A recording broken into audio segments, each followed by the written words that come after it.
Hello, the name is Daman Dev Sood, your host for my weekly show, My Top Tips. Every Wednesday, 9:30 a.m. IST.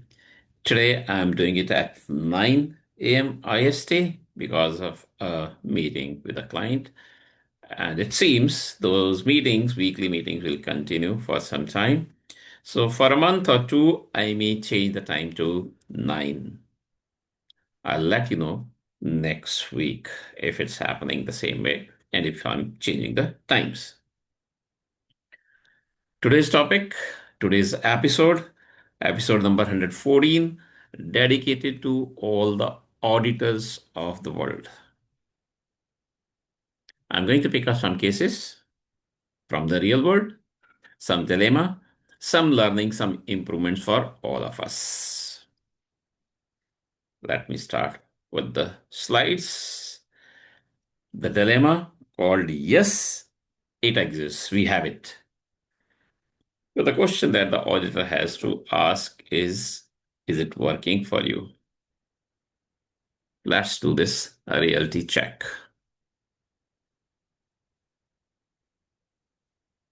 Yes, we have it. That may be the response from the auditee. And perhaps they hope that the auditor does not want to see it. But the audit is all evidence based. So the auditor has all the right to ask for the evidence, to open the evidence, to look into the content as well as the quality of the content. As long as you have shown the evidence, the auditor cannot say, will not say that it does not exist or it's not happening. All that his or her intention is to then make it better, make it more effective or effective at all.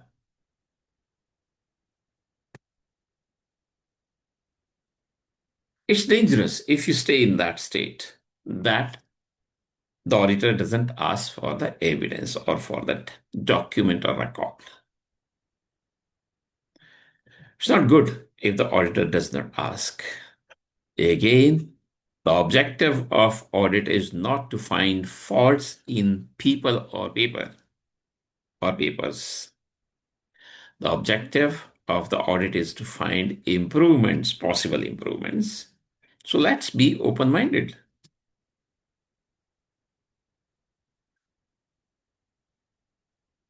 As I was saying, the objective is not to find faults in people or papers.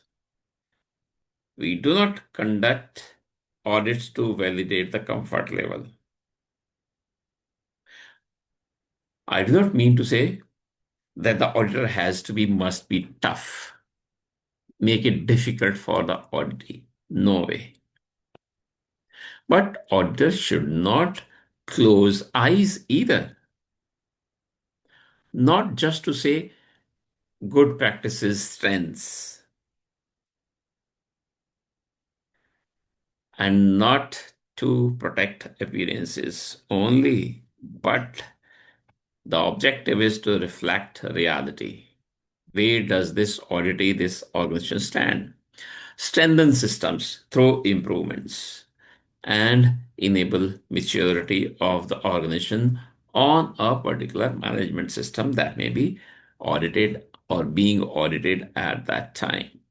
If I look from the lens of an auditor should look for or does look for, looks for the intent of the auditee, the implementation of that intent, and how well that has been implemented. So, effectiveness. Why are we doing this? Any activity. Why have we produced this document or plan? How is it produced? How it is used? How well it is used? Is it working? Is it working well? Can it work better? And all three stages, intent, implementation, and effectiveness, will need an evidence, a verifiable evidence in the terms of audit or in audit terminology, we call for verifiable evidence. Existence of a plan, a document, or a record does not provide you any assurance or not much assurance.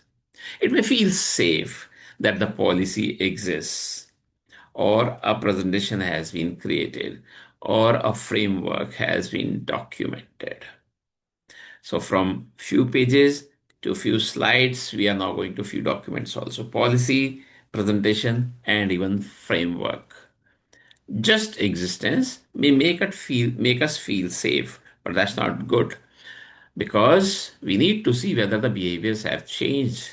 The culture is being talked about these days again and again in all management systems. Were any decisions taken based on this policy presentation or the framework, the plans or the documents? Have these plans been used? Are these documents being used? Are people aware of the policy? Are they aware of their roles, responsibilities, and authorities? And not only their own roles, responsibilities, and authorities. Do they know what can they expect from whom in this management system? Such questions need to be asked and answered. Auditors audit outcomes. Auditors audit outcomes, not the effort that we have spent so much effort, whether it is time, money, and effort. So many people are involved in this management system implementation. Effort is good, but the audit is not, should not, must be impressed just by the effort put in. Or we have spent so much money on this, Taman. Audit through the auditor should look for outcomes. So, what have you achieved by spending so much time, money, and effort? As the time for these episodes is 15 minutes only, I'm not able to go deep, but I have published a full length blog on my website. I suggest you go through that also. Picking up only one portion, the interaction of the board, or the involvement of the board, or the role of the board in implementation of a management system. Best case would be that it was presented to the board. Example being taken BCMS, but the talk today is applicable, equally applicable to all management systems that you may have in your organization. So assume for BCM, now board's presentation may be many slides, 20, 30, 40, 50. BCM may get one slide in that.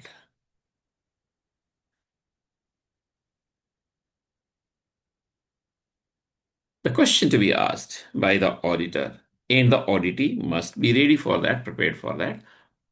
Did you find time to discuss BCM in the board meeting? So even if the slide existed, was there a discussion around BCM? Any questions asked?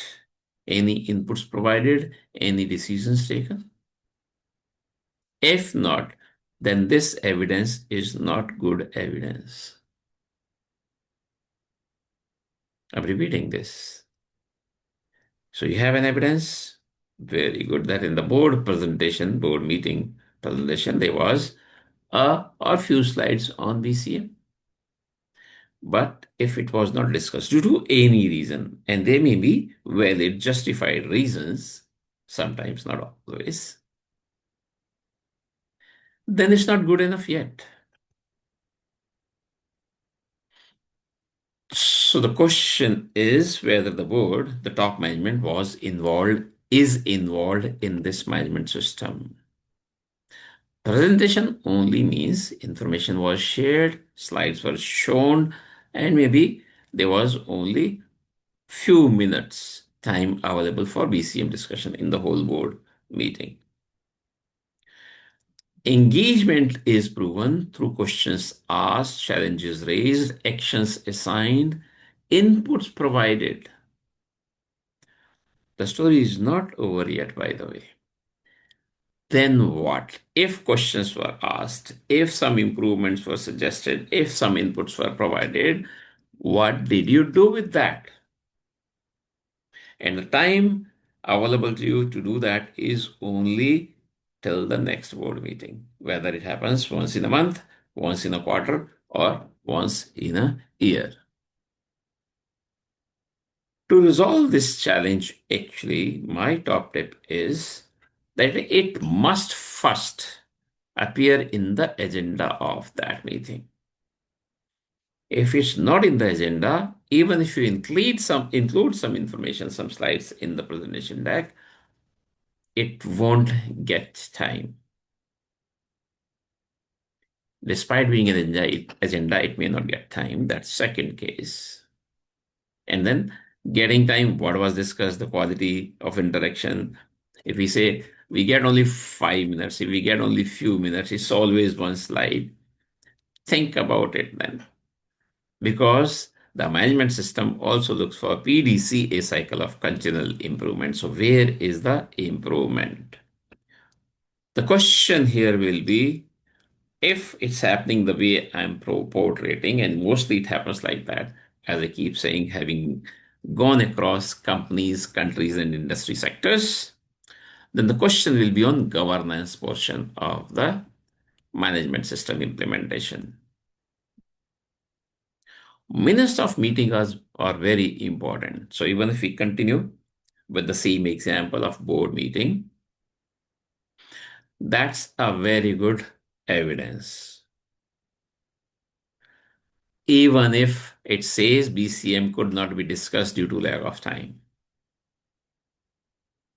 Because it's truthful. We are saying we couldn't discuss because we didn't have enough time. Other actions, other points took more priority or board had to spend more time on those. So we are being truthful to the minutes. It must be written, not just because it was not discussed, so it doesn't even appear in the minutes. Because a slide in the presentation deck is an evidence, is not a very good evidence. Second, very good evidence is your minutes of meeting, and it's verifiable. And it reflects priorities also. So, what was discussed or what got discussed is more important to the organization compared to the BCM program. Again, being honest and truthful. So, I say that the auditee must have open eyes, mind, heart, and ear. All that auditor is doing is for the betterment of the management system. Fingers are not pointed towards people and papers. It's for the improvement. Silence is worse than a negative mention. So if you see in the minutes, BCM could not be discussed due to lack of time, which reflects upon priorities. It appears to be negative. But it's better than not having it at all in the minutes. Then your evidence becomes weak. This is the biggest question we all need to ask ourselves in all situations, in all settings. Today, I'm discussing audit of a management system. So, the role of auditor is that the auditor must reflect reality. Good, bad, or ugly, do not worry about that. Identify improvement opportunities, which is objective number one, and drive maturity. Quick input once again is that auditor is not supposed to give you solutions. Auditee has to find the solutions. So please set this expectation correctly within yourselves, auditee as well as auditor. And auditee must engage meaningfully, as I said, open mind, ears, heart, eyes. Demonstrate ownership and take action immediately after the audit report is issued, and there may be actions to be taken. Those should be acted upon. Those should be tracked to closure within acceptable time period. then we are saying that we are adding value. And I'm repeating, if I do not add value to any setting, any meeting, I should not be in the meeting. We should not participate in the audit. Then both auditee as well as auditor. Coming to the close of my discussions today, this episode, I'm saying governance without engagement is performative. If that's the case happening in the board meeting, as we discussed, an audit that avoids uncomfortable truths is only a ceremony. You just have a tick in the box that the audit was conducted. So, yes, audit is an uncomfortable truth. Repeating, auditors need to be good guys and girls. There are set expectations from them, their behavior, their knowledge, experience, characteristics that they need to display. But that doesn't mean that they hide the facts. They must bring out the facts. Quick self assessment, I'm saying, if leadership asked no questions, gave no inputs, and took no decisions, then that meeting is of no use. Effectiveness. So you may pass intent and implementation portion, but the effectiveness is zero. And in all these threes, intent, implementation, and effectiveness carries the maximum weightage. Question is about the value being added, whoever it is, whichever setting it is. And that itself may be a major audit finding. If top management was not engaged, involved in the management system implementation, which may come out because of no questions, no inputs, no decisions, no follow ups. There have been cases when BCM has not at all, or any other program, has not been discussed. So I may not be reporting, assume to my sponsor, I'm BC manager, or I'm sponsor, I may not be reporting to the top management, to the board. Did they ask? That's a big question. As I say in all of these episodes, wisdom delayed is opportunity denied. The time is now for resilience. So let the sun of resilience rise in all organizations. If you need help in awakening your most precious asset, which is your people, auditees as well as auditor, your internal auditors. If you need energizing your BCM resilience teams, if you need an architect to shape your resilience culture, resilience culture includes designing, developing, nurturing, and sustaining. Please write to me. I'll be happy to help. I do this with innovative, exciting, engaging, energizing, entertaining, involving, immersive, digitally detoxing. No laptops, no phones used. And educating BCM and resilience games. And through my signature workshop, the great BCM Gita Gyan. I do this as a resilience culture architect. If you have any questions about today's discussions, yes, that exists. The audit dilemma, a scenario, typical, a real scenario from an audit of a management system, or about anything on resilience, please feel free to write to me and I'll be happy to respond. Logging off, this is your host, Daman Dev Sood, from my weekly show, My Top Tips, every Wednesday, 9:30 a.m. IST. I have attempted to do at 9 this morning due to another meeting, and perhaps for next few months, next few weeks, I may change the time to 9 a.m. IST. I look forward to seeing you all every Wednesday. Thank you. Bye bye.